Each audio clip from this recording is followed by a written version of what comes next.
gördüm.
What's your name, boy? I'm Henry, son of the Skalitz blacksmith. I know him. Did he make it inside the castle? No. Henry, you have courage, but you need training, arms, a horse. Please, take me into your service and give me the chance to learn these things. Make no mistake, boy. You will have to learn more than that to survive. Wisdom, cunning, perseverance and determination. Remember, it's a dangerous world out there. Now, do you think you're prepared?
Hello everybody guys. Welcome, welcome, welcome. How are you doing? Yeah. Amazing cinema. I love it. I love it so much. And for those who I played on purpose. Yesterday I played because of to show you the opening scene we recreated, or Michael recreated, on the KCD2 Community Gathering this Saturday. And this Royal Edition trailer was used for opening of second KCD Community Gathering. So that's why I play it during the intro, during the start of the stream. Hello everybody, how are you doing? We have a tons of news today. I was not planning to stream, but that's been released every day. There are like new bunch of videos, and yeah, it's hard to catch on them all. So wow. So I had to put kitties into bed. They have to go sleep by themselves alone. Yeah, a little drama, but yeah, I manage it. I manage it, guys. So if they interrupt me and open the door behind me, do not be scared, okay? The kids won't be sleeping. Yeah, so hello everybody. Hello Alday, Neo, Agnes of Bohemia. How is your hand doing? Danny, Karina, outside. Wie geht es, mein Freund? Alles Gute? Mock Richard, Wet Devil. Yeah, we will have a special footage of Mock Richard tonight, guys. Devil will be streamed today. Fran, hello Fran. Hello Restreambot. Eve has come to see us. Please, Eve, you have my biggest apology. Light on. Sorry. You have my biggest apology. I rewatched the stream and I saw you there. But I was doing the guided tour through all the event, so I couldn't stop and give you a proper welcome hug. So very sorry, especially when there is someone traveling such a long distance. I really want to stop by and have a little chat with you because wow, yeah, that distance is really something. So sorry for that. Yeah, I'm gonna try to be better next time. But I felt really sorry that you just missed. You just passed. Yeah, I saw hi, cheers, but it was not enough in my point of view. So sorry. Sorry. I like to come back to KC Brown from time to time because it's just so charming. Yeah, it has different. Yeah, it's slightly different. It's more like the story is there. It's more like about the family. The second game is like more brutal, about conflicts and about like civil war, but the first game is more about the family, the revenge, the bonds, the relationship. It's much bigger. In this point of view, it's like more family oriented, but the KCD one is more like about the friendship, alliances, and these kind of things. That's how I see it. It looked familiar, yeah. Flow chat is turned off, don't worry guys. So, I have prepared.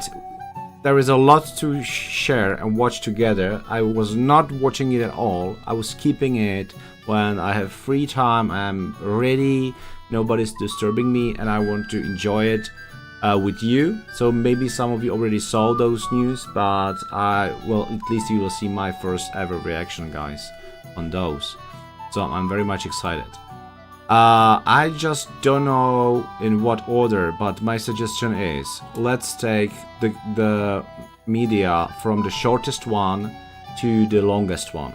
That means that the longest is KCD2 new documentary. So we will watch the KCD2 new documentary at the end. And at the beginning we will see first the TV shot, the new TV shot which will be released today. Then we are going to watch the Rattay documentary from one of the fans who was there also the last year. So we're gonna watch that. And then we will jump into the KCD2 documentary. Sounds like a plan. How do you like it?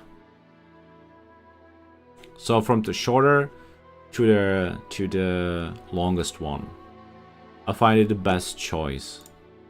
And in case somebody already saw it.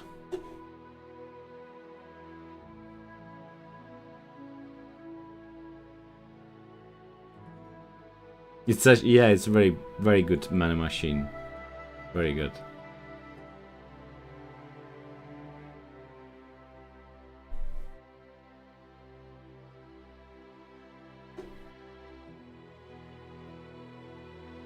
Let's go. Are you up for it?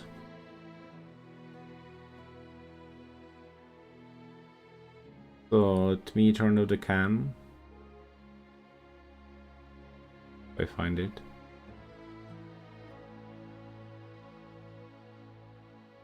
Somewhere, there it is.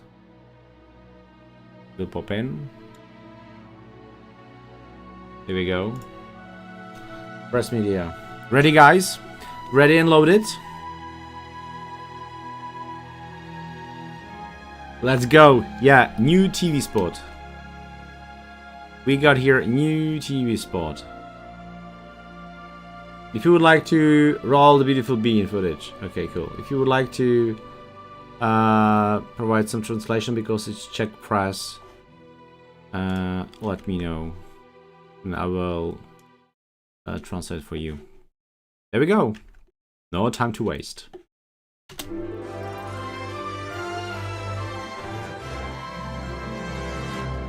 Fanoušci hry Kingdom Come Deliverance se sešli v Rattajích nad Sázavou. Hraní her pomáhá dětem snášet lépe pobyt v glasgowské nemocnici. Glasgow we got here. A basketbalista Vít Krejčí bude v létě trénovat děti.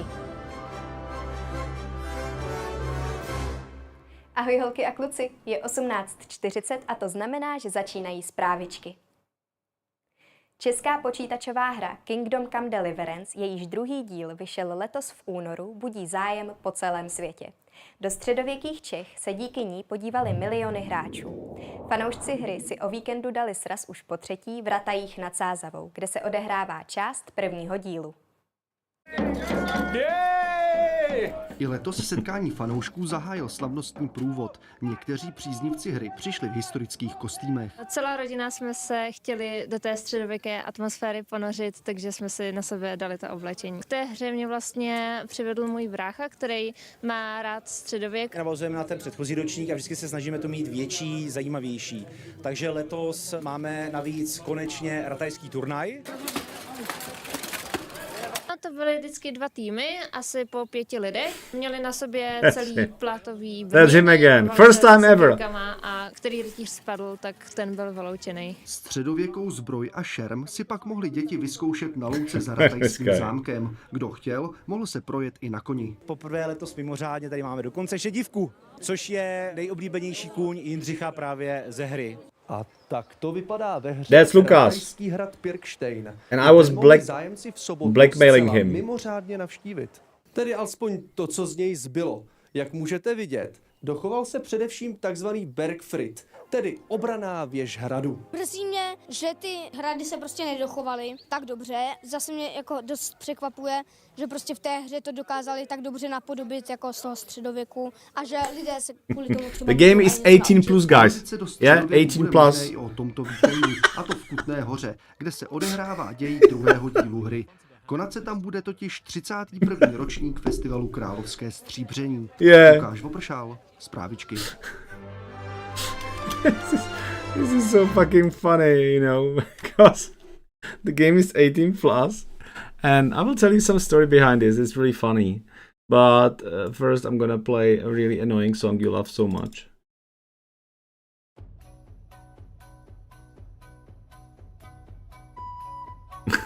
You know, yeah, it's a bit ridiculous. It's perfect matching it.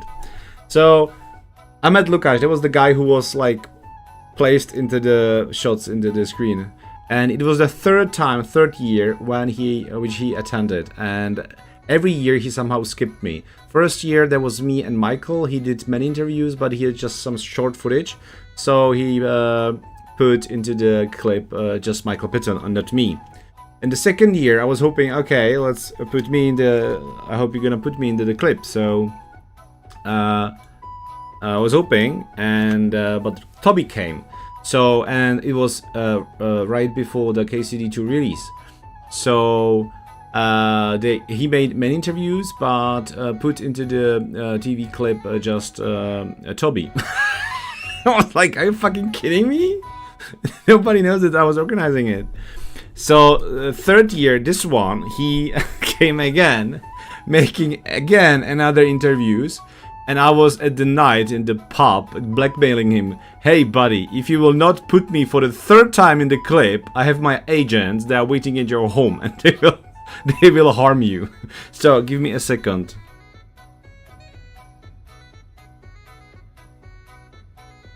Hello guys. Yeah, I canceled the mission. All is okay. Cancel the mission. Yes. You can go home. Lukasz is safe. Yes. Okay, thank you. Okay, I just called off the agents. So, yeah, that was it. A really funny story behind this. And he was texting me like, okay, the clip will be released today. And I was like, will I be happy? And he responded, yeah, you might be happy. So I'm very happy. I'm there even twice. Finally, after 3 years, Lukasz. After 3 years, man. You can clip it, guys. I guess he's going to like it. Okay. So, now let's go to another clip we have.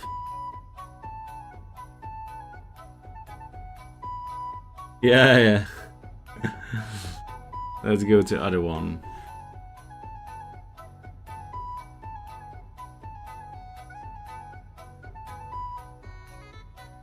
This is made very interesting way. Let me use AI. Oh damn it.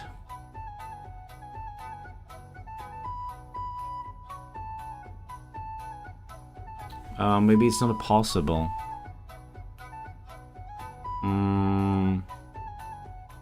It is not working yet that you can the YouTube doesn't support yet the automatic auto-translated subtitles. That's pretty sad. I was expecting that they finally put it in with all the AI tools out in the world.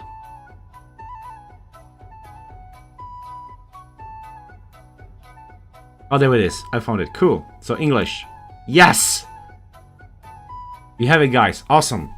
So, it's a fresh video. I was texting with that fan, the guy. He was there also the last year, but didn't have enough time to make the proper English. So, I'm gonna use the AI translation. I hope it will work for you. It will work for you. Yeah. When you will... Well, there will be 18 plus. You know what is funny? That's even more funny than the previous story with Lukasz. I was like, hey, to my kids. I was like, kids, I have a surprise for you. Yeah, what surprise, Daddy? Well, we will watch TV together. And the older girl told me, the older adult told me, Daddy, are you trying to tell me that you are again in the TV spot? I was like, Daddy, if you are again in the TV spot, it's not cool anymore. You are there every time.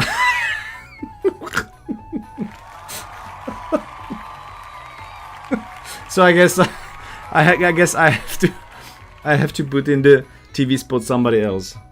So what? So you are again in the TV? Oh my god, it's so boring. You are there every time. Every time. Yeah. When something is too often, it's kind of ignored. Like, yeah, they are tired of Daddy being tired. Come with something original. You have to buy some sweeties or something. That was fucking funny. Okay, guys. Sorry, yeah, another highlight of the day, and let's go and play the play another video, which was made one of the fans. You might have met him. There. Nejprve budeme zavítat do středověku, protože právě tam nás přenese nová česká počítačová hra. Stojí za ní mimo jiné tvůrci globální řady mafie. Well made. Český videoherní průmysl má ve světě velmi dobré jméno, nyní se ale může zařadit mezi globální extra třídu. Dostat ho tam může pokračování slavné videohry Kingdom Come Deliverance 2. České vývojářské studio Warhorse prodalo po prvním dnu už více než 1 000 000 kopií druhého dílu počítačové hry. Třeba dnes se v Rattayích na Kutnohorsku sešla více než 1000 fanoušků. Právě tam se totiž odehrává značná část prvního dílu série. Ahoj, já jsem Zí, neboli Gagarinův bratr, neboli Jan z Krupky, řečený Volek a tohle je setkání fanoušků Kingdom Come Deliverance v Rattayích. Warhorse killed me. Yeah, AI. It's just AI, guys. 20-hour song version of Fine. 20 hours. There is one for 20 hours. This is the longest one. Yeah, that's him.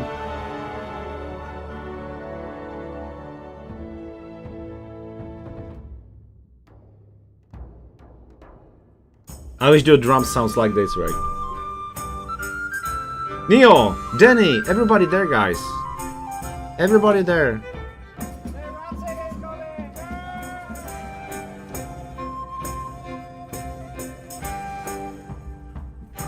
Dry Devil, Agnes. Everybody, guys. You are everybody there.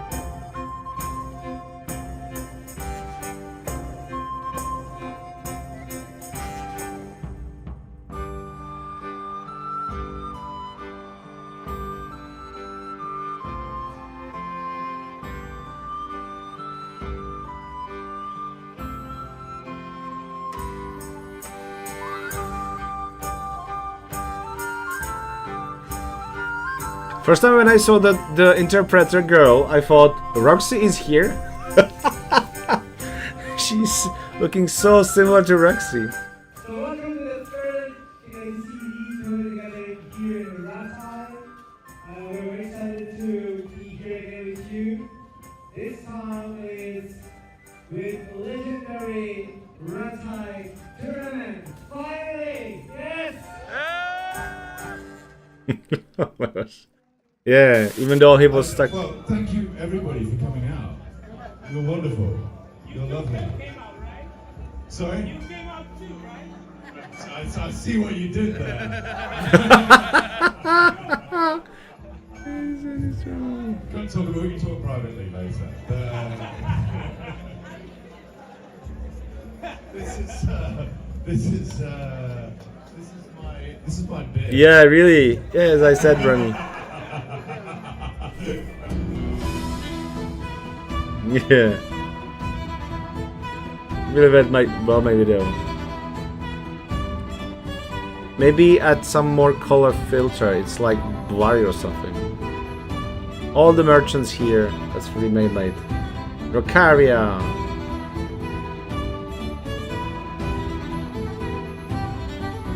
The tavern. Yeah. Dry Devil again. Dry Devil is on most pictures.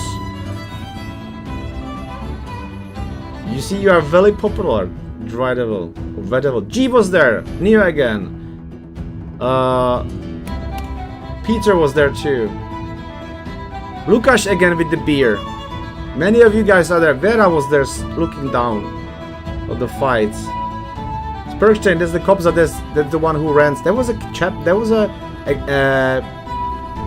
band? I didn't know there was a band. It's a surprise even for me. What they were playing, guys? What were they playing? Some rock music or something? A boar. You remember the boar quest? Hunting quest in KCD1? That's why there was a boar on the target.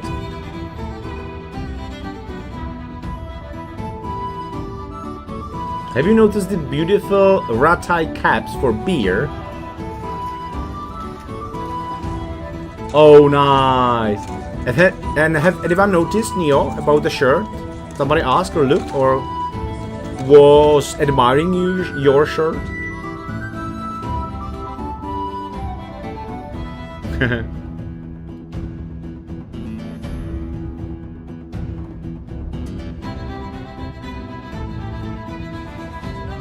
This is really well made. Well made video.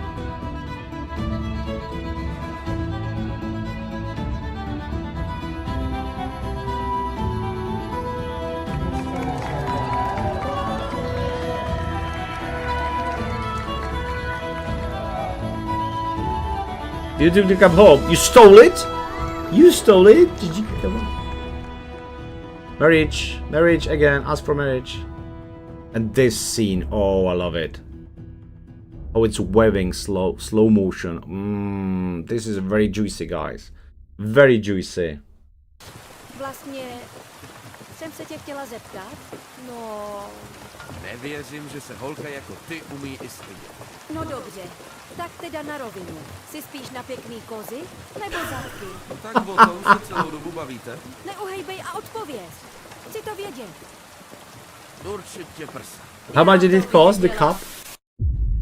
Hey, vinegar. 1 or 2? Kinda 1. KCD1. Dobře, takže slyšel jsem nějakou jedničku a nějakou dvojku, jo? Takže je to půl na půl. Dobrý. Oh, that's tough. I think I'm playing KCD2 right now, so I'd say I prefer it. But how about you? I'm gonna say the first one. I think the first one has a bit more of like an edge to it, more of like a game kind of feel to it that I like. It's a bit harder, I'd say too. So Yeah, from UK. Okay. Are you in chat? Okay. And There's the Gothic developer. Okay, okay. And do you like it? Yes. Uno. Uno. Líbená zbraň, dlouhý meč a převážně radku.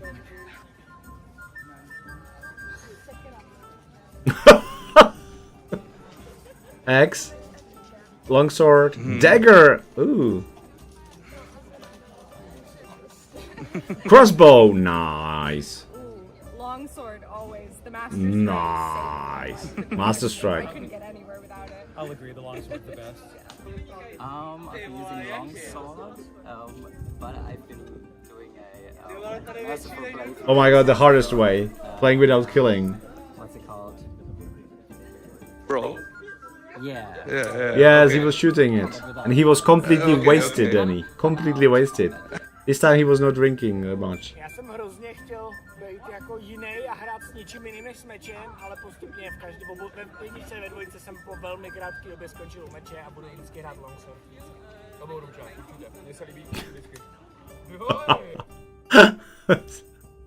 It's fun. Z jedničky je to s paní Štěpánkou a ze dvojky je to Rosa z Rutardu. Oh really, he was. Tak řekněte to ptáčka, to se nestyďte. Hansa! I haven't finished it yet, so don't spoil it. Yeah, okay. I'm having way too much fun with that. It's ridiculous. I'm sorry. It's totally fine. I'm loyal to Teresa. That's my girl. That's my day one. Right. Okay. Nice. Well, Yeah, Teresa or Stephanie? none of them. I'm also doing a virgin playthrough. Virgin play. Not kill anyone and virgin playthrough. This is the hardest way. Mně se líbila Rosa ve dvojce mnohem víc než všechny holky z jedničky a všechny holky ze dvojky. Rosa je za mě úplně kapor. Jako já bych řekl, ale tady nehrál ještě dvojku, tak já nevím, jestli to můžu říct. Tak jo, můžeš. No tak prostě jakoby ptáček a Jindra.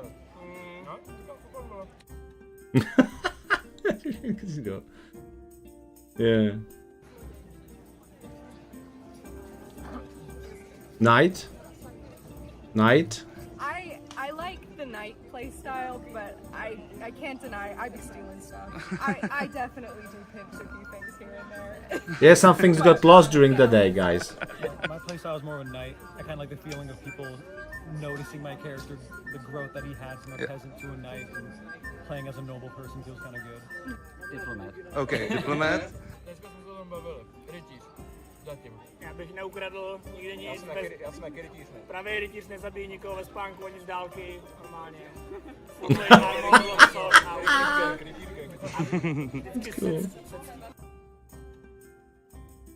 Quest. Oblíbený quest, tak Favorite quest? To je právě schánění svatebních věcí pro Štěpánku. Mhm. A dvojice, tak to je, dalo by se říct, záchrana lovčího. Aha. God. Hezky. My most special quest. I think we were talking about it earlier in the first game, when you go and look for those women who've taken the psychedelics, and you have to keep an eye on them. The chicken, that poor chicken. That's all. What she's talking about? Okay. Okay. For me, it's the monastery. Monastery. Ooh, that's a game in the game. So patient. Oh, I actually cried. You have to be so patient. Oh, the witches. I see. Okay, the chickens. Yeah. Já jsem si teda hodně posral z té mise u té kostnice, kdy se hraje s tím mnichem, který se pak ukáže, že teda Little ghost, yeah. opravdu živej a mluvil tam ten slepec a uklízí se ta kostnice a to mi přišlo teda extrémně zajímavé. Yeah, it was very creepy, scary, and good quest. Yes. Bohuta mi změnil život. God would change my life.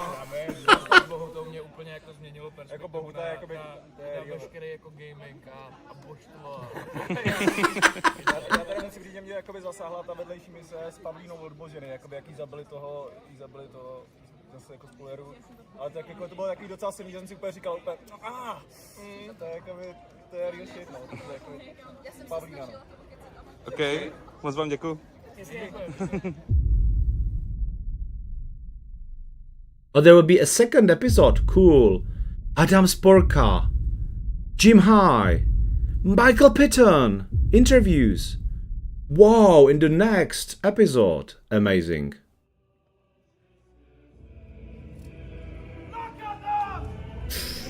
Goosebumps. Who bent their knees to Sigismund?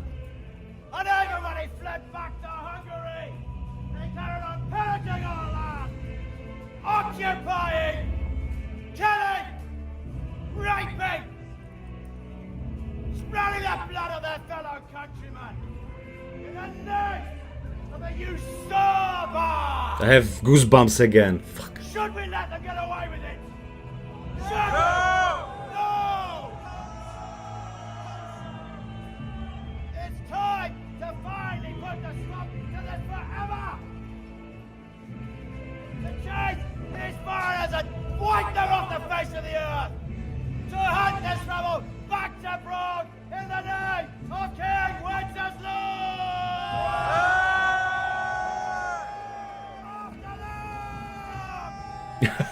Charge! Yeah, guys, I think everybody will follow him into war. Every time I see this, I have goosebumps. Oh my god. Every time. So sick.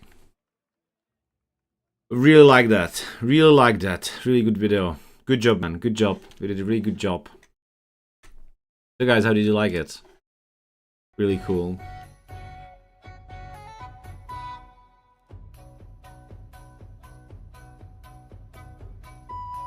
Yeah, really absolute cinema.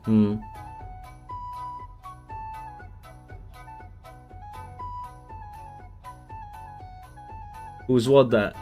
Whose was that? What do you mean, the sword? Yeah, the sword was Neo. Neo landed to Michael. Yeah, for the show.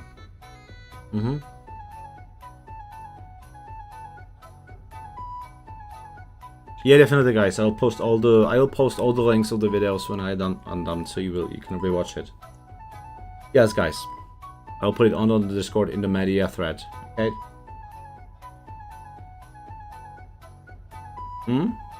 Yeah, all of it. Very good one. And the other good thing is that there'll be second episode. Last time, the second gathering, his friend got completely wasted. He was drinking a lot. But even though this guy made really nice videos, 2 videos, and now they were both sober and really enjoying it to the maximum level. So, and this is the outcome. Very nice, very nice. Okay, so are you ready? Have you refreshed yourself? How many of you already saw the video? How many of you already saw the making of, sorry, the documentary, the final countdown? Have you seen it already, or were you waiting for this time just to watch it together?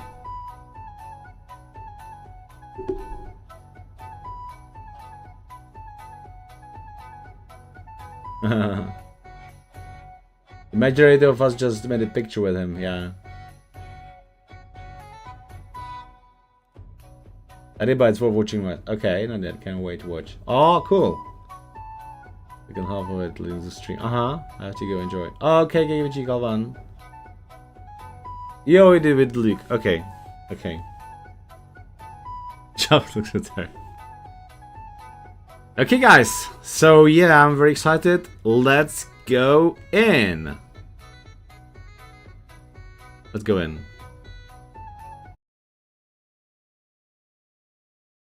Today. This one is going to be awesome. They can smell bullshit. It was still kept very, very in secret. Warhorse, it leaked. Bastard. It leaked. Give me just some a moment. I will. Because it will be English, so for those who got troubles, I will try to put it into the chat. There you go. Let's go.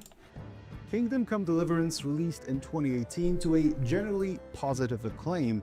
Even though the game had its technical issues, the adventures of Henry of Skalitz proved to be something unique in the gaming industry. Today, with over 8 million copies sold, over 80% positive reviews from the players, and an infinite number of "I feel quite hungry's" uttered by our beloved hero, Warhorse Studio aims to release a sequel that's going to be bigger, better, and more successful. You've been enjoying your second adventure in medieval Bohemia for a while now, but we're here today, exactly one day before the game launches, to give you a glimpse on what the final hours of releasing a game look like, and to talk with the developers about all things KCD2. This is the final countdown. This is final countdown.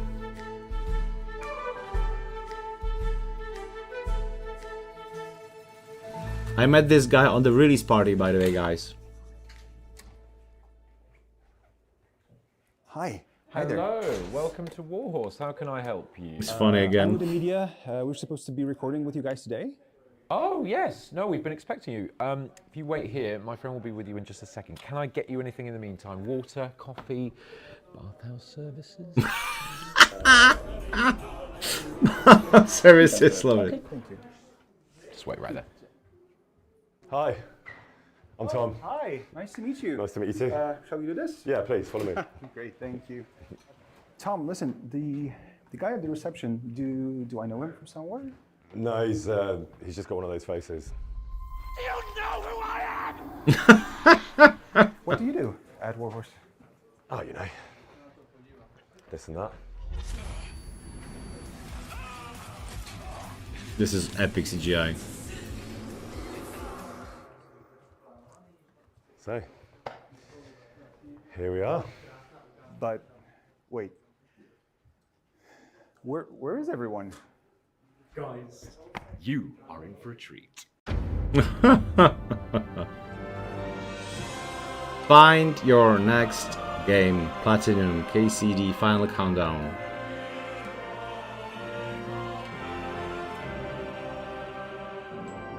Director Michael Manka. The documentary of KCD1 made Vortex, Czech gaming studio portal news. Game magazine portal. Yeah, it was more correct. This one did those guys. Before we can talk about the present, we need to take a step back to the past. Yeah.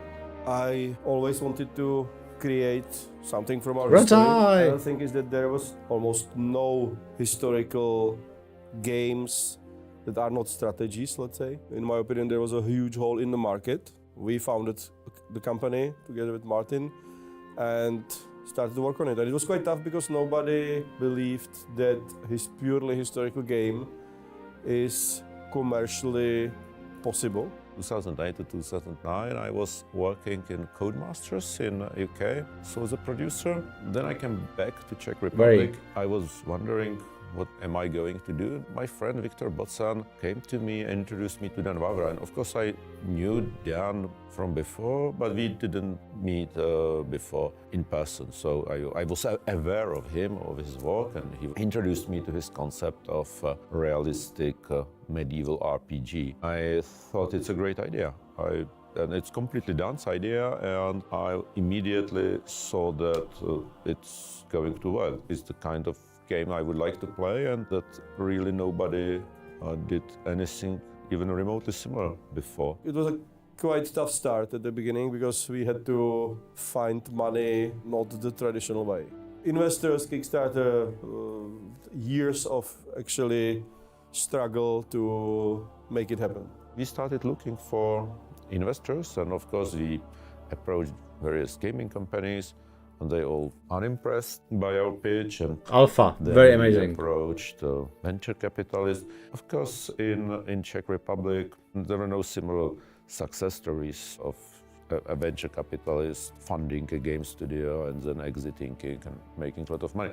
The only people who did this were Peter Wachowska and the people who backed him, and then they were able to sell the company to 2K. We had a cool pitch, I believe, and we were trying to explain what we are doing, and we had a lot of meetings, but in the end the response was always, don't call us, we will call you. And we were pitching the game to these people and showing that this is the running demo, you can take a controller and play it. And they always said, well, we are not sure. We think that Facebook is future of gaming. And what about companion apps? Are you planning a companion app? We think this is the last generation of consoles. There will be no more console gaming. After maybe 2 years, we no more were console able gaming. to approach Mr. Bakala, who was one of the select few Czech billionaires, and he made a lot of money in banking, and he owned several coal mines in Czech Republic. And so when he learned about our project, he seemed excited and agreed to finance the startup. That's how Warhol Studios was born in 2011. In August, we were incorporated. We started hiring people, and we started working. Have you seen Toby there? The game we didn't Baby Toby. know it will be called Kingdom Come Deliverance. It was very recognizably the game that we then released in 2018. For us, it was more important to find out whether people are interested in Kingdom Come or not. It was more like a voting by wallets. The most efficient market surveys we could have eventually done. Original idea was, okay, so if we have, say, 10,000 people telling us this is good, go ahead, we would be more than happy. And finally, it was more than 35,000 people. It was actually fantastic results and gave us some freedom, creative freedom, in financial freedom. We could have continued in developing the game. That was more than what we wanted. And as it turned out, we got much more money on Kickstarter than the amount I mentioned. And then we did a crowdfunding campaign on our own webpage. And in the end, we got so much money that we nearly were able to finance the development all the way till we were able to secure the advance from the publisher. Today we're used to saying Kingdom Come Deliverance, but there is a bigger story behind it. Generally, Kingdom Come is this religious Thy Kingdom Come, so that's from that. It's a little bit funny because I wanted to have some series name, just like the Elder Scrolls something. So the Kingdom Come was supposed to be something like the Elder Scrolls, and then the Deliverance would be the name of the game, because everybody says Skyrim, Arena, blah blah blah. But it turned totally opposite. People started using the whole name. So I remember yeah, because it's above the kingdom. Dance speech. It was called Hammerheart, which, like, you are a blacksmith. But Hammerheart, I also think, is the name of some metal album or song was not really good name because it was already trademarked. It's not much So attractive. these were the early days, but there is a long road between starting a campaign in January 2014, getting over $2 million from both Kickstarter and crowdfunding on the studio's website, and releasing the game in February 2018. First of all, the game needed a main protagonist, and the search for him wasn't easy. We wanted to have a universal actor that's able to be funny and at the same time is a little bit tougher, which turned out to be quite complicated. So we had a limited options because thanks to the fact that the game is historical, we prefer English actors for the accent and everything. So we were limited to English actors, and when we did the casting, I received a lot of proposals and nobody was funny, which was bizarre. We had this test scene that we sent to them, and the scene was supposed to be funny. It was basically a joke, and everybody was playing it as a drama. So basically everybody was crying during it. I was like, what the fuck? Like, it's a joke, why are you crying? And out of, I don't know, 100 or 60 actors or something, just few were actually getting what it is. And one of them was Tom and one of them was Luke. Originally we casted a different actor for the role. Tom was the second. I don't know if he will like to hear it, but he knows it. But was the other first actor was very similar. We already signed the deal, and then he was casted to some Netflix show, so he rejected in the end. It was very similar actor in terms of performance and looks as Tom generally, and he was also called Tom, I think. We know how the story turned out, and we have Tom McKay. Any idea who that could be? Hi, Kat. What kind of interview you mean? What kind of interview you mean? Tom Ellis? You Michael audition as Henry. Yeah, in Gym 2. I think Jim was 4th or something. Yeah. Very interesting. Very interesting. As the lead and Luke Dale playing Hans Capon. But since they were both in the running for the role of Henry, what made Dan not choose the other way around? At the time he was very young and very unexperienced, but literally he was top 3 from the test. My opinion was that he's too edgy for the main character, which probably should be a little bit more universal. So everybody could kind of relate to him a little bit more. So the studio had the funding, had the story, the cast, and the development went on. But while the release got closer, not everything was straightforward. After we released the first game, it was a huge success, let's say, especially for the small company which we were. So it allowed us to have a little bit more resources to make another one. I don't know if we managed to establish a new genre, but maybe we did. At least we proven that it's possible and that there's a demand for such thing. I hope that there will be some other similar games, let's say. This was rather stressful release, and compared to KCD2, which we now experience in, so we have something to compare. That was pretty tough, Indeed, a couple of days before the actual release, in February 2018, we had some signals from Steam, like from the application. Oh, okay, geez, it's picking up, it's getting better and better, so it will fly. But to the very last minute, we were unsure. As much as we expected or wanted to expect or maybe wish that this will be a success, we didn't know. The overriding feeling was we did it, we managed to do it, we really finished it.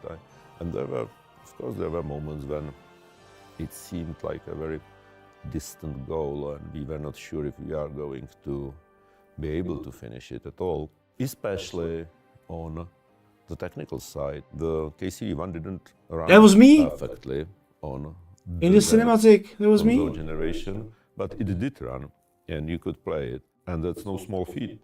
I remember maybe a year before release, we were maybe 2 gigabytes over memory budget, and we were able to cut this 2 gigabytes of memory usage in, I don't know, 12, 16 months. That's no small feat. There were times where we were thinking, like, maybe we won't publish on consoles at all, maybe we will do a split release and release on PC, and then maybe on consoles half a year later, if we are able to optimize it better.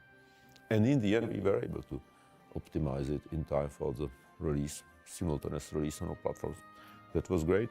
What I did for the first half year after the first game is that I sat down and was preparing a big document that generally addressed all the issues and shortcomings and possible upgrades for the features of the first game. And based on that, we created a design document, Scrum board, plans how to upgrade everything. Not everything in the end happened, so there's a lot of things that we had to scratch. They were still too complicated to do, but generally that was the goal from the beginning. So it took me a lot of time and effort to decide what to do with the mechanics and stuff from the first game, how to make it better. We were finishing KCD1, we transformed from this really small and medium-sized studio into a big studio, but we still were very lean, especially on the production side. And we felt that we really need to address this, that with this 100+ people, we can no longer rely on this ad hoc communication between people in various teams, that we really need to have some kind of more organized development, organized structure, even though it meant, of course, some loss of flexibility. After finishing the first game, the studio started looking ahead at what can be improved, not only in terms of ideas for the game, but also in the whole process of actually making it. For example, the pipeline for the cutscenes was already done, and we now can focus on improving the pipeline so it's more effective and the result is better, right? The second thing is that I was able to hire much more people just for the cutscenes. By the end, we had 12 cinematics, which is almost like triple the size of the original team. Third big difference is that we did some significant updates in the motion that's, guys, by the way, the scene where was Jim High fighting with Luke Dale. The bathhouse scene with the quest where you should get the flowers. It's so very funny. Very funny. Yes, Kat. I will post it on the Discord. We were just going through it. The interview with the Czech TV. You mean?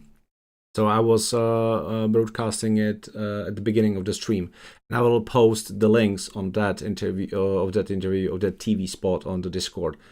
And after that, we were watching the fan-made Rattay documentary. Yeah.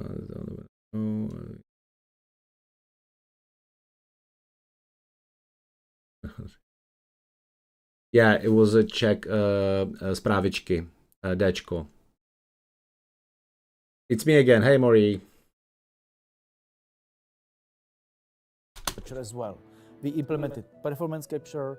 We had quite a bigger stage to record the cutscenes in. Even though it doesn't seem like that, the stage is still quite small.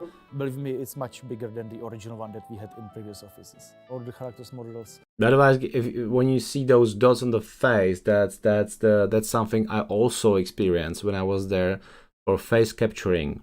If you maybe you don't know, some of you do, especially the old members of the community. And I was face captured too for the KCD1 game. I have some pictures somewhere, so I can post it on the Discord. And my face was used on the Peter Berman of the Band of Bastards. So actually, Baron Kuno is my superior. And I was thinking today, we can do also some funny, silly videos. I have an idea about one. We'll see, guys. We'll see if we will do V3 some silly video. But I would be the lowest ranked one. Then Stefan, the beggar, the refugee from the Silver Scarlets, so that's also having my face. A monk in the monastery, a Samopesh, a bailiff, and many others. Were remodeled again because we had, for the second game, the technical standards are much higher than for the first one. So yes, we had to remodel almost everything. There are a couple tracks where Jan? I used string quartet, I wanted to use it in the first installment of KCD already, and that there wasn't a good place to do it. Now it was. And again, I used solo vocal, female vocal, which was again sung by my Oh wife. yeah, on Valta wife. Which sounds like Singing a Jablíčko, I maybe guess. it is. Actually, I don't know if she was ever getting paid.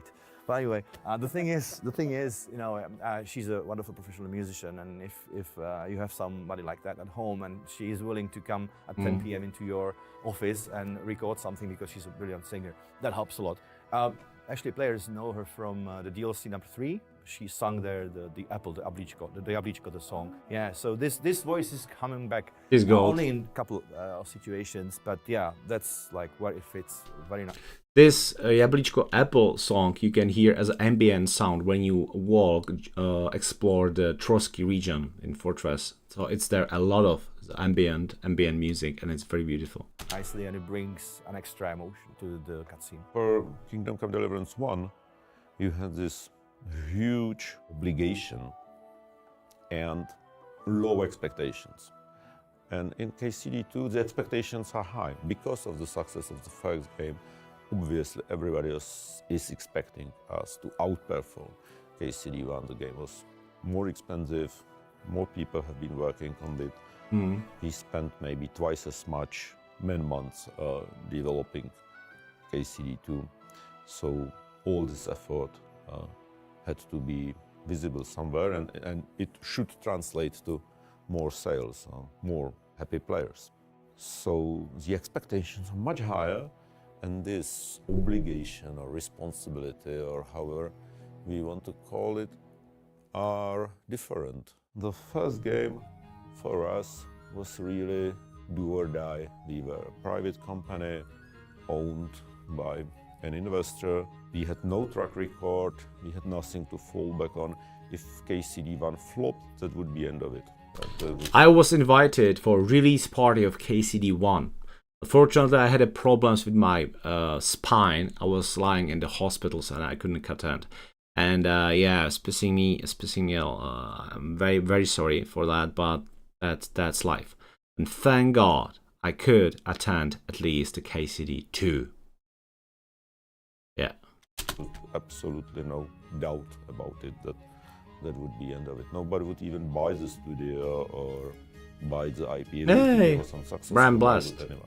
In 2019, the studio was acquired by the company you now know as PlayOn, and some people feared that it might influence the creative independence of the studio. It's important to say that we are, and we were, and we still are, very grateful for that fact that operationally Warhorse and still have and will have the creative freedom. We really did what we wanted in a way how we wanted. From that perspective, nothing has changed. And in fact, when they acquiring us, we already started Kingdom Come 2. It was not like you did one game, now we buy you, and then now we tell you what we want you to develop. So they just supported us in indeed, you know, personally, financially, in the marketing to continue that effort. But within the studio, really nothing has changed. I mean, a lot of things has changed, but it was things we wanted to change by ourselves after finishing KCD1. It's time to move on. For years, everyone has been wondering whether there will be a sequel to Kingdom Come Here we go. Deliverance. With the success of the game, the DLCs released, the Royal Edition coming, and then even a port for Rattay the tourney. Switch, everyone hoped that one day there will be a second game. Initially in the marketing team, we wanted to announce the game like 4 times before we actually announced it, and we were waiting for the right moment. So that was the timing discussion. Then of course there was the creative discussion of how we are about to actually announce the game, because people didn't know that we are making a sequel to KCD1. So it was a secret, and we kept it a secret for the entire production of KCD2 from 2019. There were speculations, of course, but and we knew that everybody wants that we are making KCD2, and it was really funny reading the Reddit threads where people were like, if they are making anything else, we'll torch their building, stuff like that. So we had to work with that as well. The studio started teasing the fans with pictures on social media. There were 4 pictures in total, one posted every few days, but it all began with a figure on a horse that did not look like it came from medieval Bohemia. There was one guy that says, "This is Dan Vabra on a horse," and he will tell us that we are about to announce KCD2.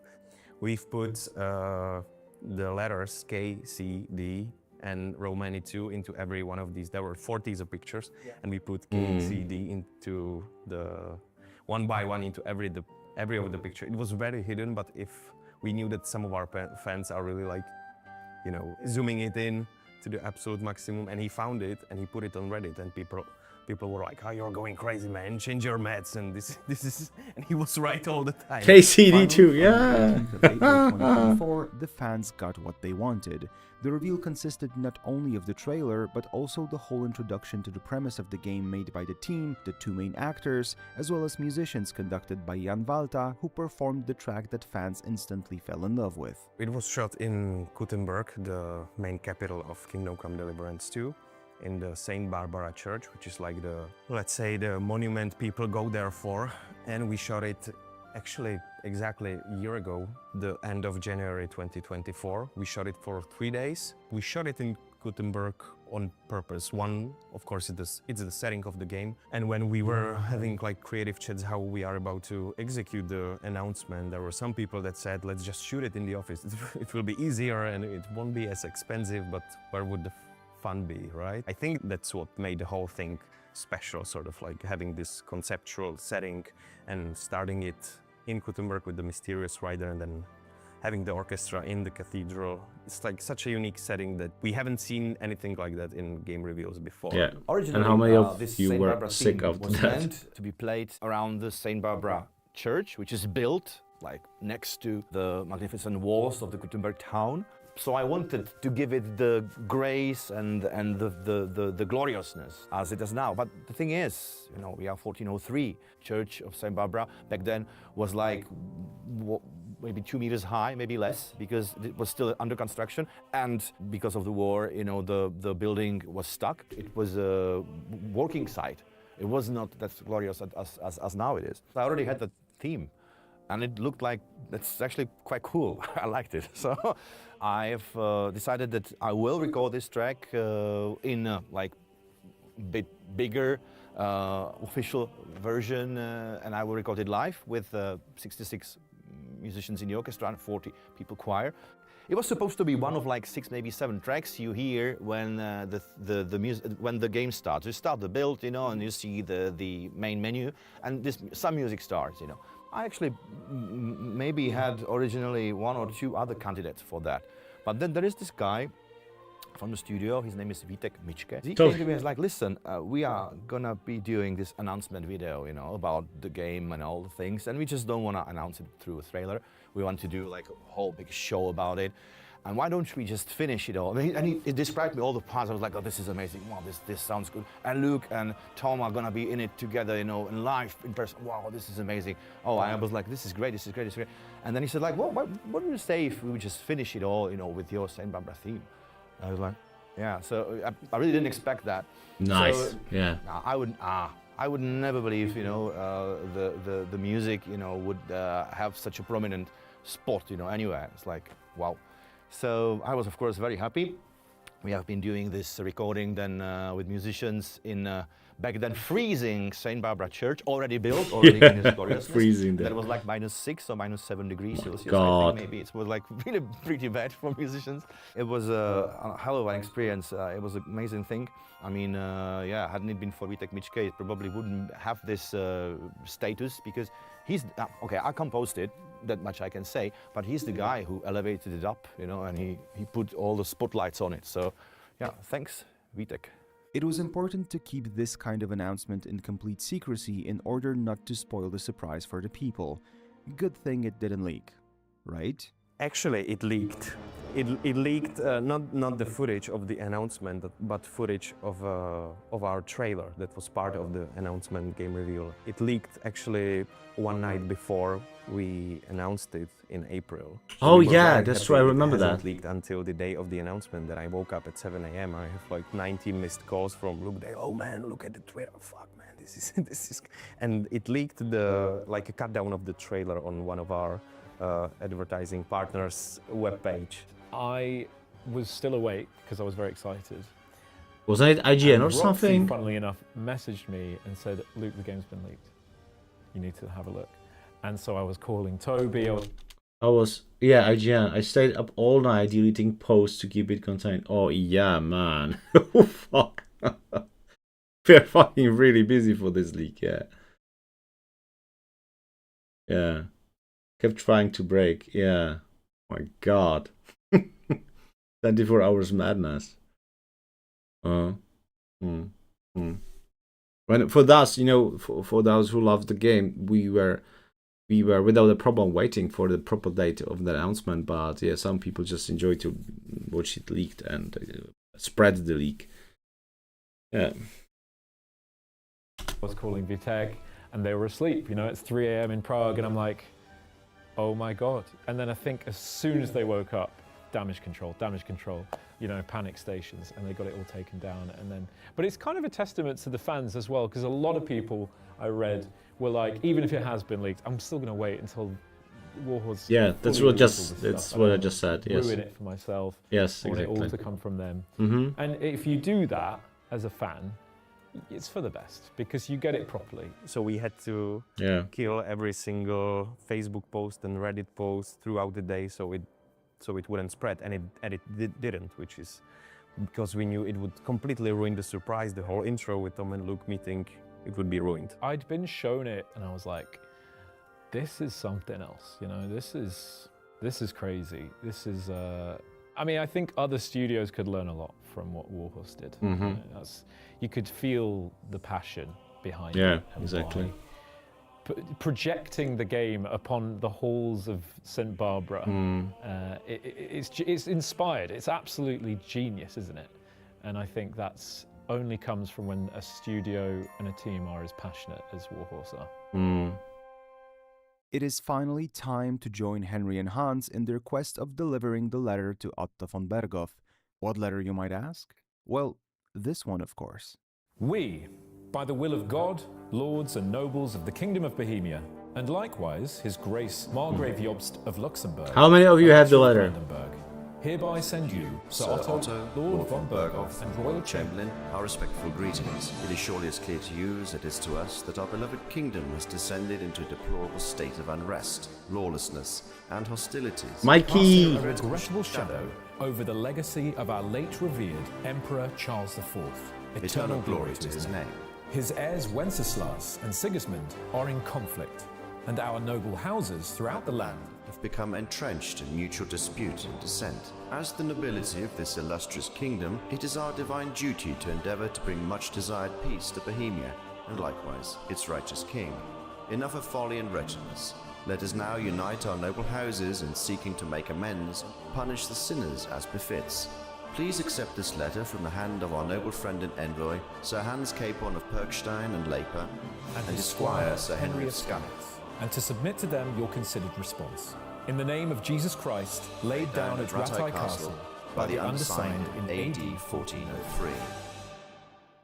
It's the direct continuation of the first game, so basically where it ends, this one starts. The first one was not closed, there was a huge cliffhanger at the end, so basically we continue, and everything that was started in the first game is finished in the second one. It's about the civil war in Bohemia where the king is abducted by his brother, who is trying to take over the kingdom. Our hero is a victim of some raids on cities that produce silver, and he wants to have revenge, but at the same time they want to save the king and kind of end the war. The second game is much bigger in terms of politics and scope than the first game, which was just focused on the main character and his struggle in some rural areas.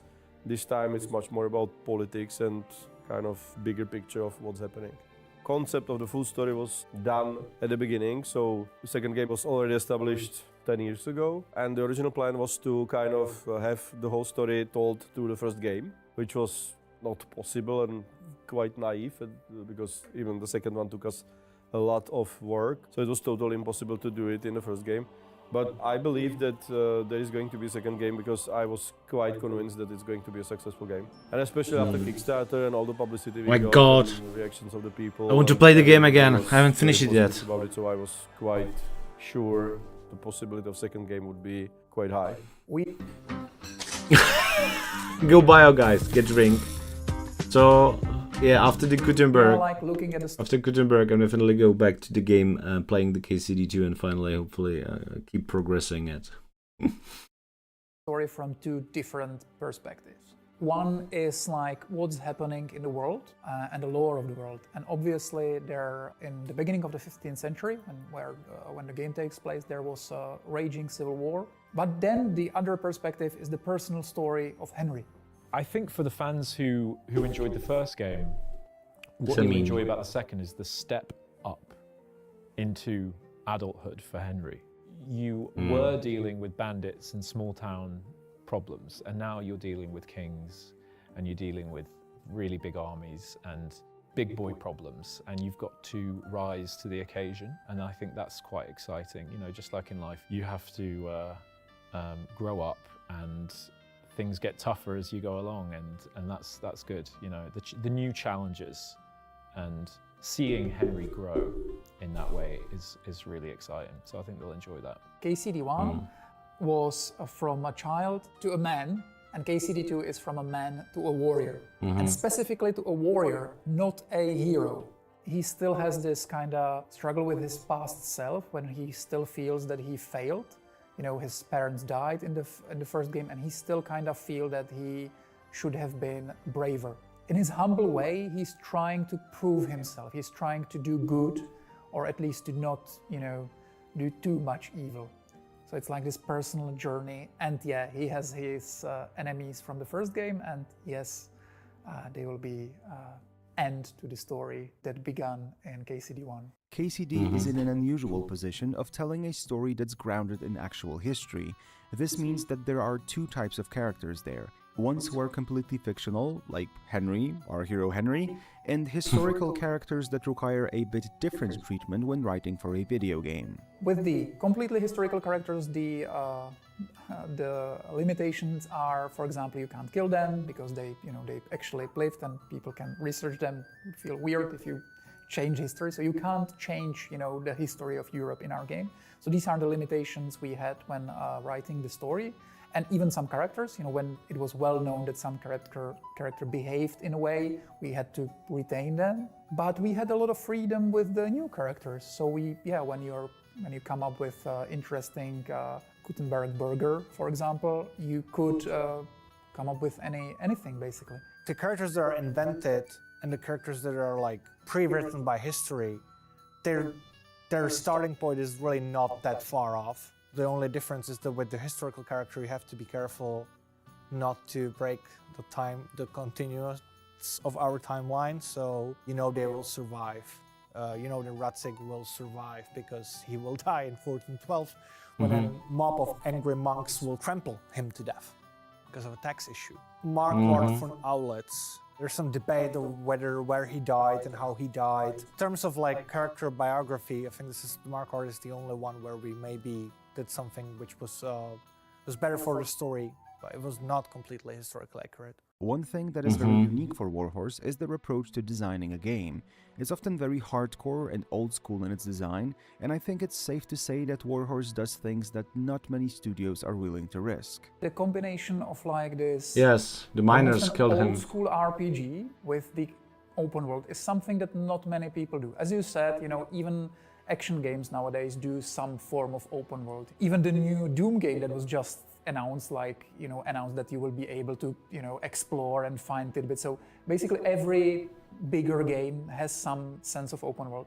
But in Kingdom Come, really, it is the sense that the open world isn't some addition. It's like integral part of the experience. We kind of felt that the type of game that KCD1 was the type of game we want to make. We just wanted to make a better, more mature, more polished. Hey, Mori. So Good that's night, basically man. what KCD2 Thank you for overall should stopping feel. by. It should, you know, it should feel more. Your Twitter post the is getting very animations are popular. Have you better, the noticed? behavior and AI is better. Your connection to the world should be better. All the reactions from people are better. Even now you can respond to many people, even to the small things. The new feature we have when you can quickly respond to people. There's all these little things that kind of elevates the experience, but the basic feeling of this like very grounded, realistic world that everything makes sense should be still the same. We have our reputation system that not only the NPCs will remember what happened, but they will even tell other NPCs and they will like behave appropriately. For example, you will persuade them not to do anything with your action, for example crime, their reputation is still lowered. So they'll start to greet you differently, they will be less cheerful, it will be harder to persuade them in quests. If there are traders, it will be harder, they will raise prices just for you. In KCD1, they have their clothes on, and if you steal the clothes, they don't have them. So this kind of design principles stay the same, but we said, okay, so KCD2 should be bigger, better, more polished. And so how can we do more with this? Now, for example, not only can you steal the clothes from the NPCs, but you can also give them clothes. If you like drop clothes, or if you like give clothes to their chests, and if it fits their presets and is more expensive, they will actually wear that thing. And if it fits him, he will wear it. And if it doesn't fit him, he will stash it in his chest. But his chest is used by more people, so if it doesn't fit his preset, Oh my God. It does fit the preset of somebody from his family, he will take it from the chest and wear it. Wow. These are the small things that most of the studios Such would a say, detail. no guys, cut it. This is too complex, it would introduce bugs, don't do it. But for us, the living open world is so important that we do even these little crazy things. Crazy things might be a bit of an understatement in this case, especially when you consider that KCD2 has a reputation system that influences how NPCs treat you, but there's also a second system that works in parallel. And the other system is angriness, and that's when you do things in a region, bad things, for example, if you steal or kill, but nobody ever sees you, so nobody connects it with you, your reputation never goes down, the angriness nevertheless goes up. And that means new guards will roam the region, even the common people will start to arm themselves. It feels like your actions in the games have like logical, outcomes. Since the game takes place in real-life locations, this proves to be an additional challenge when designing the game. KCD is a little different from other games. Hey, in Boulder regard, Prince! The authenticity and historical accuracy is really important for us. So all the locations, all the height maps, all the maps, everything is derived from real locations. But what we sometimes do, that we cut boring places from these locations and we kind of squeeze the important locations more closer together. So we need to put them closer, because in reality it's a few kilometers and you wouldn't want to walk a few kilometers in the game. But this condensation brings a lot of problems, like the height levels will change. We need to get the level from all the possible angles and try to find a balance between the condensation and the believability of the world. But if you look closer, then everything is changed and not much left unchanged from KCD. All the vegetation is improved, recolored, retextured, upscaled. Terrain textures are completely new. All the houses, all the buildings are very new. It might look the same because it's the same medieval time, but it's completely brand new. Whenever you design a sequel and you introduce changes to core mechanics, there is a conversation about how it changes things that players are used to. First information about changes to combat suggested that it might get easier in the second game. Is it though? I don't think it's easier, because even KCD1, it's definitely harder than both of those games are definitely harder than most Master of Strike. the really casual experiences from other games, so it is harder. It depends on how you define difficulty, because you're right that it's way easier to fight against many opponents, but it's easier because the controls are less clunky. But this kind of difficulty is not something you want to have in your game. In this regard, it is easier to get into it, it's easier to control the thing, but it's not easier to do the most intricate combos in the game. It's not easier to do, it's actually way harder to do master strikes now than it was in the first game. In KCD1, you Victor, were nobody. Mori is not You are here. just telling you, this is the story that happens around you, and if it didn't happen, you will just, live your peaceful life in the village probably, and you would never need to hold a sword, but now you have to. So the combat was difficult because it was difficult for your character. And when you learned combat, it would be a little bit easy, but still quite realistic, because we want to tell you that the world around you is dangerous, that you will die if you will be careless. And for the KCD2, we say you have already something behind you, the KCD1. You have fought in battles. You needed to kill a lot of people to survive. So now you are still not a superhero, but you already have some experience. So we wanted for KCD2 to give you this feeling that it's still a harsh world. You can still die if you tackle too many enemies at once. It shouldn't be easier because the world is the same, but it should be easier to get into. So the understandable challenge that's clearly communicated to you is actually even a little harder in KCD2 than it was in KCD1.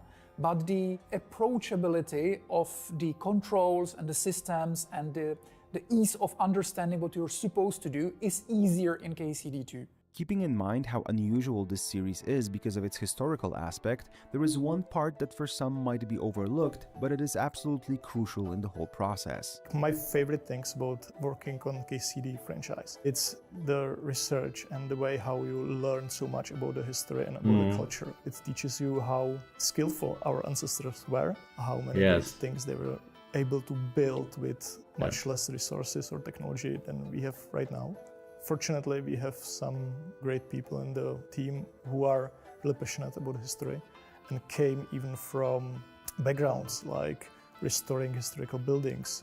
So they really knew the physical part of it. So it's not just virtual research. You go into the places, touch the stones, see. It makes me excited for Gutenberg, guys, right?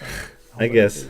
Very excited. We couldn't really say Joanna. what we are using it for, because all of the title, plot, everything was still kept very, very in secret. So I had to base on what we did before, and people were a bit suspicious because, oh, well, you need right now information about Castle in Troski when you've done it about Posazavi. So I had to come up with some additional information why we wanted for comparison studies and blah blah blah and extensions and so on.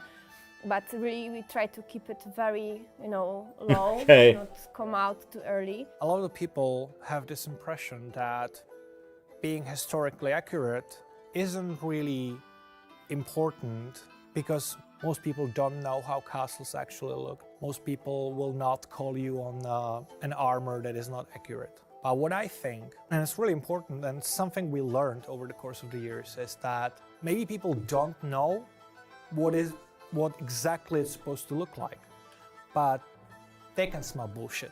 So if you're claiming you're a historical video game, you have to be true to yourself. Otherwise people will know that, it doesn't have the flavor that the historical game, the properly researched historical game will have.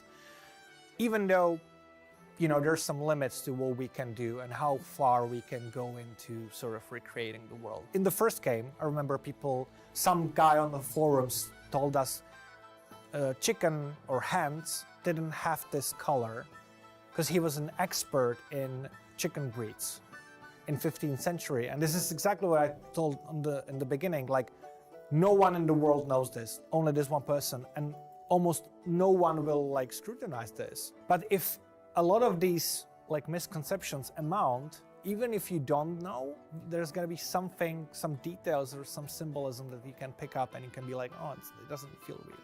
So we had chickens, then we have color of carrots was a huge topic, and now we have willows, the trees in the game, which apparently weren't in Europe because someone brought the seedlings sometime later. We really? always try to that's a surprise for me, guys. That we're not willows. Simulator. It still should be entertaining experience. And we say our number one goal is immersion. loads of the time these go together, immersion and historical accuracy. But sometimes it might put you off. For instance, the way you rode a horse in 15th century was most likely you wouldn't ride with your legs bent. You would kind of ride, can't really show Western it, style. like, put the legs forward, which is very historically accurate, but also it looks ridiculous. And you don't want your people to laugh at the knights. The knights should be like, I'm afraid of these guys. These are respectful. There are certain things that, even though it will be historically accurate, we opted for a more convenient way to display it, because ultimately we don't want to put you out of the world. So these are the things where we try to steer it more into like, it's immersive. That's the most important thing. And if the history goes against that immersiveness, we sometimes have to do something about it. And technical reasons, there are loads of examples where we have to like sort of cave in. You start with the obvious fact, there are no children in the world. There's not 12 people living in one room. Everything's bigger because it's a video game. So the hallways are bigger because people have to, walk there and back, and the houses are a little bit bigger, and so there's like loads of technical limits.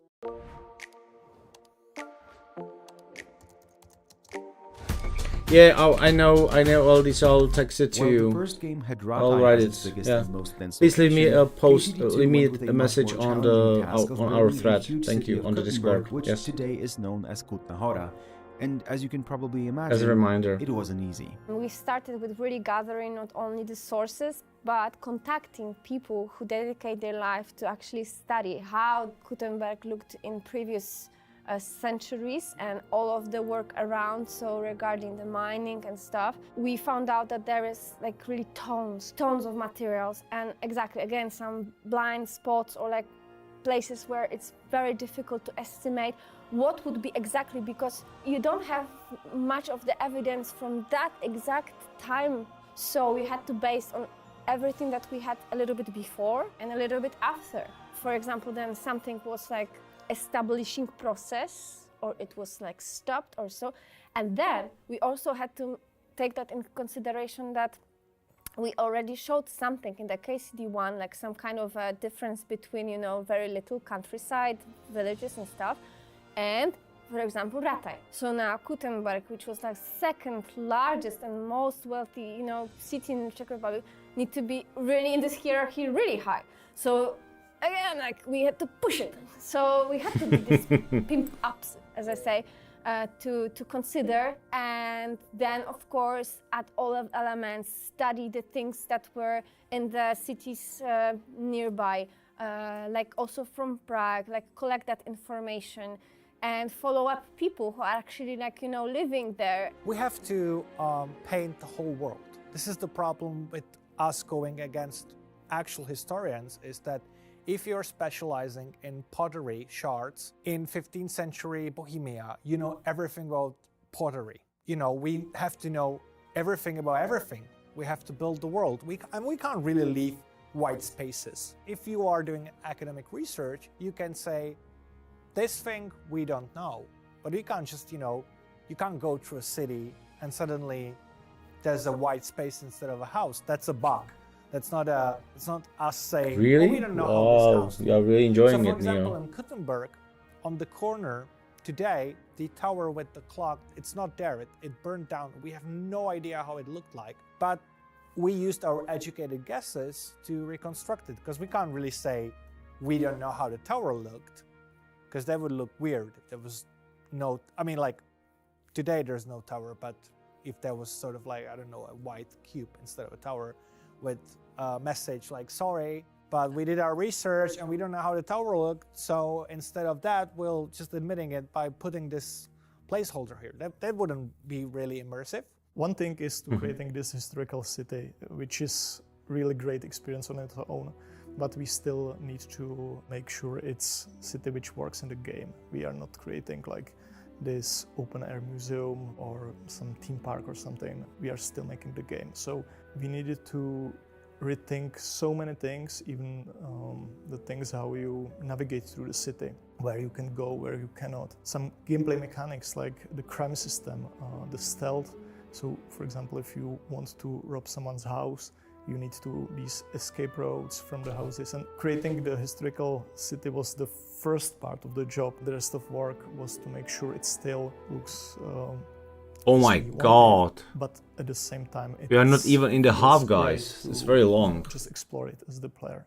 Having a son of a blacksmith in a game meant that we obviously expected to be able to take on the role of a blacksmith. However, the first game did not have that option, so it was obvious that the sequel needs to tackle this idea. So we always wanted to do that, and in KCD2 we finally had the option and time and resources to really do that. So when that decision was made, we started thinking about how to do that. We researched how swords are made, how they were made in history. We researched a lot, we talked to many people, and then we were trying to come up with a way how to make this complicated process not too long, because gameplay-wise it needs to be kinda short so you will still enjoy doing it, and to feel it as tactile as possible. There was always this design principle in Kingdom Come that everything should feel tactile. That's, by the way, the reason, for example, when you're opening a door, for example, Henry really touches the door. When you're picking up things, Henry really touches the things. We're discussing how to implement some UI to help you with the process, but in the end, we hopefully successfully managed to give you all the information you need just from the minigames. So, for example, when you're bashing the sword, the sound of the impact, the sparks, the Henry's whistling, these things are all there to communicate to you how well you're doing, because we really, basically we don't want to show UI unless absolutely necessary. We want you to gain all the information from the game. But back then there was even a discussion whether there should be another part of the minigame where you actually add the crossguard and a pommel to them. But it was really difficult and not really fun to play with. That's not something the blacksmithing back there actually did. So there would be only attaching it to the sword, and that would be kind of different, or it would create enormous, almost infinite amount of variations. So we scrapped it. But other than that, the minigame always was planned to be like this. In the end, this comes from it. If you would isolate it, it would be, I would say, pretty weird experience, but within the context of the game, we think it works good. Both Kingdom Come games have phenomenal soundtracks, and there are two men who are responsible for how the world of 1403 Bohemia came to life in terms of music. It's not just to create a lot of music, just for clarity, there is over 10 hours of music in Kingdom Come Deliverance 2. Over 9 hours were composed by me, and the rest was composed by my colleague Anna Sporka, who focused more on things like, pop music, bath music, and that kind of stuff. And yeah, he has one particular very good banger. Yeah, Adam. Kind of a pop song, and also music for fist fights. So that's for him. And I've done the rest, which is the symphony orchestra stuff. You would say the big stuff. That's one thing. That is over 10 hours of music in the game. And it's 400 tracks, 400 compositions. So that's a lot, compared to what would be normally 50, 60 cues in the film, maybe 70. If there is one thing which rules the music for me in KCD2, it's the overall tone of the story and our main character, Henry. In Kingdom Come Deliverance 1, it's like a boy becoming a man. Kingdom Come Deliverance 2, it's like a man becoming a hero. Not a hero. He can also be a bad person, but still somebody who matters, whose action matters. Not a hero. And he Fight. for himself and for the others. Yrsa versus Valta. In his Fight. Life.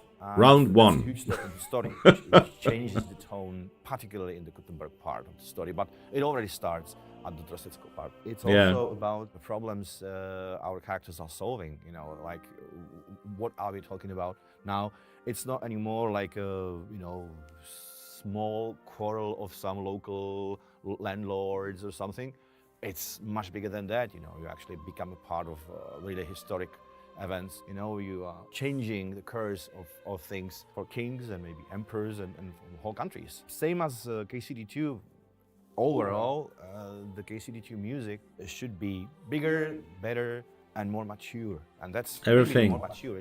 Guys, same. I had the same approach for Rattay gathering. Bigger, better.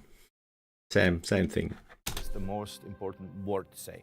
It wouldn't work with this new Henry, with this new big story, with this new epicness of it all. And second, I would say it would be like cheating players. It's a new game. There are so many new characters, so many new things, so many new features. So it deserves a brand new music.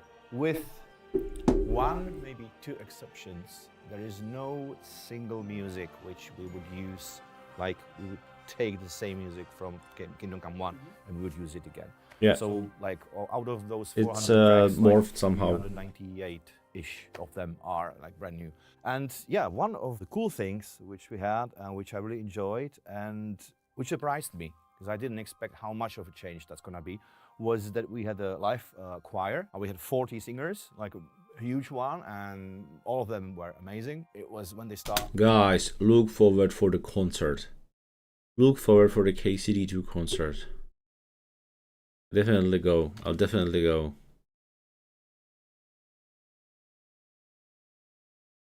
Hopefully they announce it soon.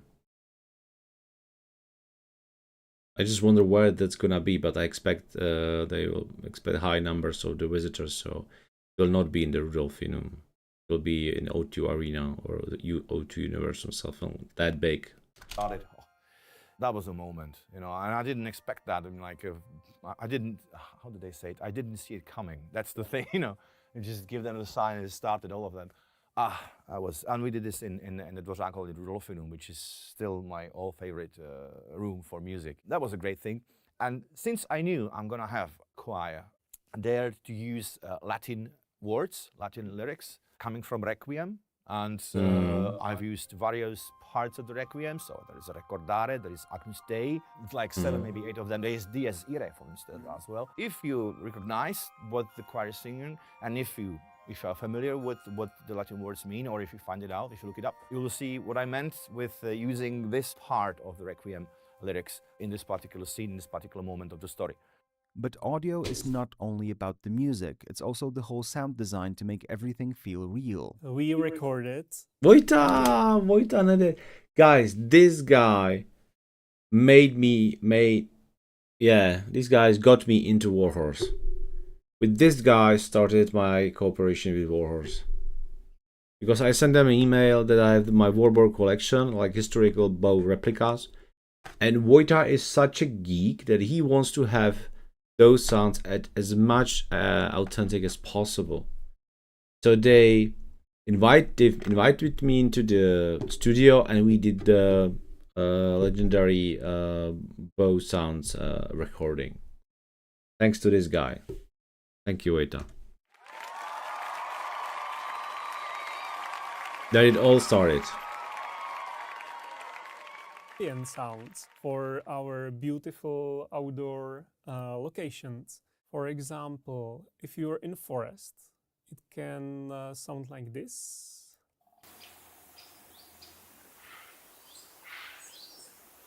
Nice, quiet atmosphere. Not much stuff going on here, but it's very peaceful. And then you go deeper in the forest. So now the ambience changed to Oh my god, I love it. where more songs are singing. It's like being in the jungle. The rain can start. Everybody is very excited with the rain. Over this Very sound, much. other rain sound plays over. How it's dropping on the leaves so of the you trees. hear, like the drops hitting branches and leaves. And then maybe it stops raining. And for a bit you can hear like the sustain of the rain inside the forest. Oh my god, such a detail, it's crazy. Slightly goes away. Oh. And goes back to normal. Instead of just crossfading through rain and forest sound, we have these really cool transitions which should be immersive really immersive for the players. They are. recorded I can all confirm the Wojta. ambiences in 4 channels rather than just stereo sound, which would be like fixed left and right. Yeah. Instead, the whole ambience rotates and moves around the player as you move around as well. So it feels more alive. There are, of course, Wow. real-life sounds recorded by the team, but sometimes what sounds very real might actually be an artificial creation cleverly made by the sound engineers. And the second thing is that the videos you see here might not be the latest ones, so they are just for the working purposes. So. And not only plate armor, we can also modulate different sounds, for example, chain armor. Just with the paper? Whoa. Of course, these sounds would need further editing, but as a synchronous recording, it works pretty well. And of course, these sounds are made quiet in the final mix, and of course, they are present in gameplay also. One of the main purposes of this is to make the immersion as real as possible. I had to record underwater fart. I used some... What? What? Underwater fart?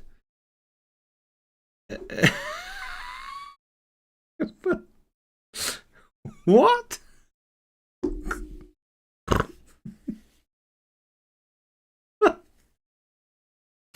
Okay, yeah, I know where it was. I think I was in that scene, yeah.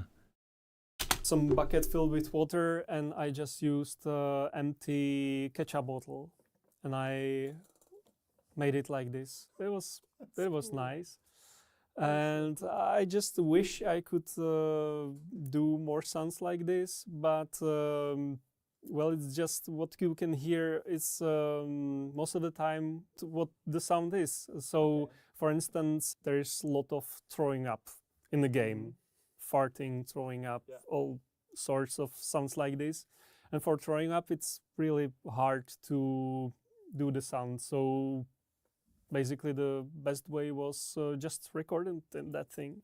So you get drunk with the team and then you record the song. Yeah, Oh my! add some layers of the material falling to some ground, and yeah. Are you kidding? It requires a lot of beers, but well, the drinking is the easiest part in this. Oh my Yes, god! some guys did job.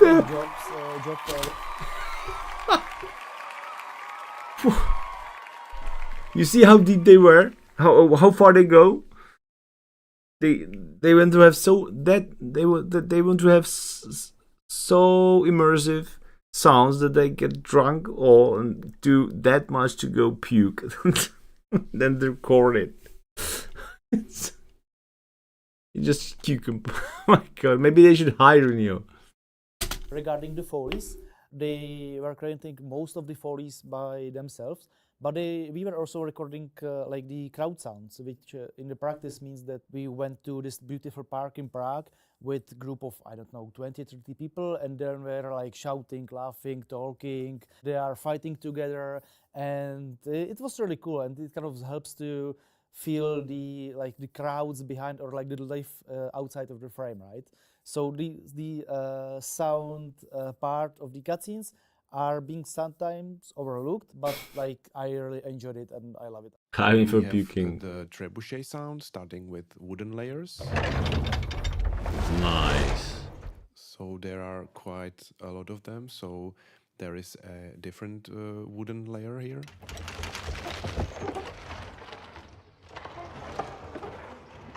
The big Cool. wooden construction and the ropes have to creak a lot.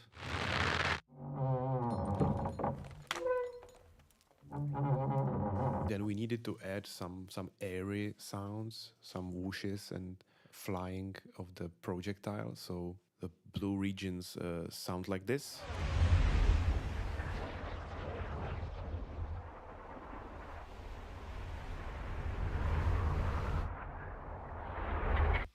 And then there are different kinds of impacts and booms and explosions. So let's break them down a little. So here is the first explosion, the stony one, followed by more of the wooden impacts. So many sounds. Followed by some falling. Lost debris. in those.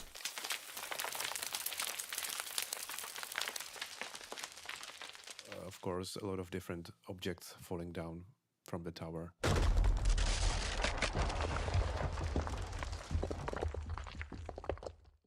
For the falling bridge, there is this dedicated cluster of sounds, sounding like this.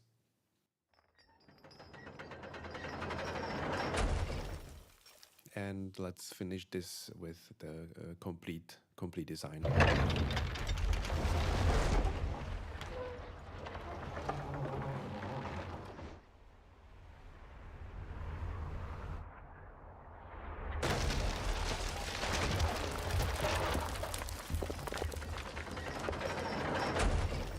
Když už si potřebujete půjčit, udělejte to jako lidi. Ti si půjčují nejvýhodněji Wow, na guys. světě, s úrokem Epic. už od 3,99% ročně. Zonky, lidé lidem. No, 2 ads. Mind someone has to have put together all those parts. Yeah, very impressive. Oh, let's go for a barbecue, guys. To experience Egypt. Obviously, the process would not be complete without the work of the animators. Every little movement that you see in the game, whether it's walking, combat, or small things like reaching for a beer, it's either completely hand animated or animated with the help of motion capture. So Yeah. usually it begins in the head of a designer who comes with the idea either for like a gameplay mechanic or Lead animating. Nice shirt. something that helps them tell the story, and then they talk to animator and technical animator, so we help them also talk through it from like our perspective, like what would look good, how it would work. We also incorporate scripters who are kind of like technical designers in here, and we talk about how we can connect this in the engine, how it's going to work, so we don't just record something and then process it and then throw it away because it doesn't work. It's an extremely long process. Our pipeline has 17 steps. And there's also one instance. Oh, yeah. Pretty nasty, right? Isn't it?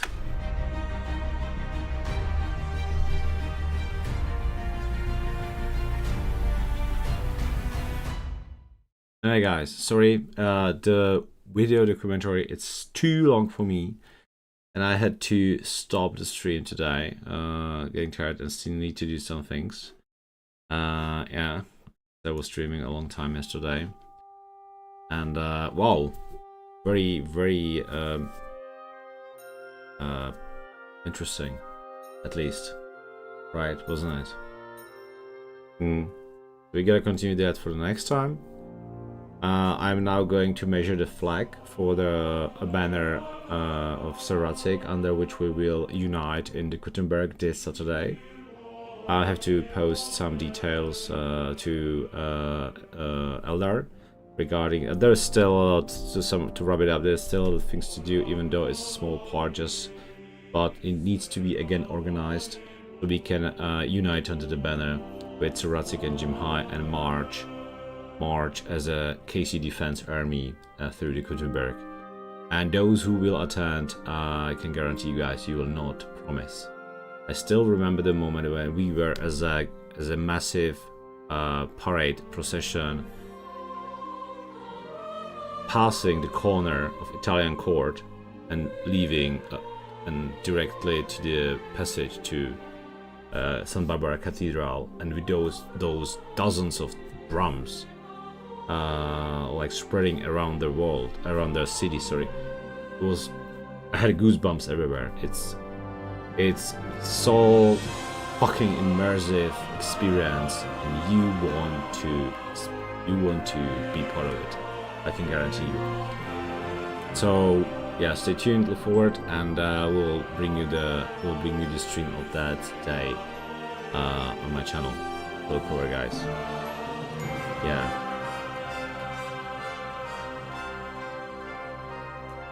Yeah, guys. Still a lot to do, and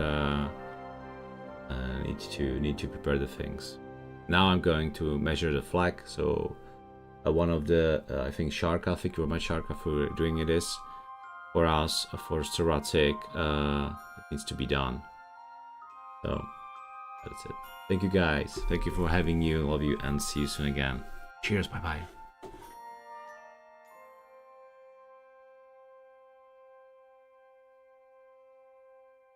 And I'll post the videos on Discord where I was showing today.